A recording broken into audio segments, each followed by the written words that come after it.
நீங்கள் கஷ்டப்பட்டு அதாவது கூலி வேலை செஞ்சு பிட்டர் வேலை செஞ்சு ஆட்டோ ஓட்டி மூட்டை தூக்கி ஒரு 3 சென்ட் வாங்கி வீடு கட்டுவான். வீடு கட்டுவதற்கு முன்பு கேட்டு போடுவான். கேட்டில் என்ன இருக்கும்? ரெட்டை இலை இருக்கும். பார்த்துருக்கீங்களா? அது அந்த கருப்பு சேவை பெயிண்ட் நடுவில் வெள்ளை இருக்கும். ஊடே கட்ட மாட்டான். 3 சென்டில் முதல்ல ஒரு கேட்டு போடுவான். கேட்டில் ரெட்டை இலை இருக்கும். ஊருக்கே தெரிஞ்சு போயிடும், இவன் அதிமுகக்காரன் ரெட்டை இலை ஊடு கட்டுறான். இதுதான் அதிமுகவுடைய அடையாளம். இப்போ அன்வர் ராஜா போனார். அன்வர் ராஜா முஸ்லீம்.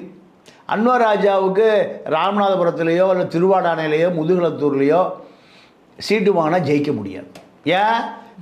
அங்கே முஸ்லீம் வாக்கு தான் எவ்வளோ எத்தனை சதவீதம் இருக்குன்னா 28.5% இருக்குது. நீங்கள் நவாஸ் கனி திமுக கூட்டணியில் முஸ்லீம் லீக்கு கூட்டணியில் நிற்கிறாரு, யாரும் ஓட்டு போட வேண்டாம்.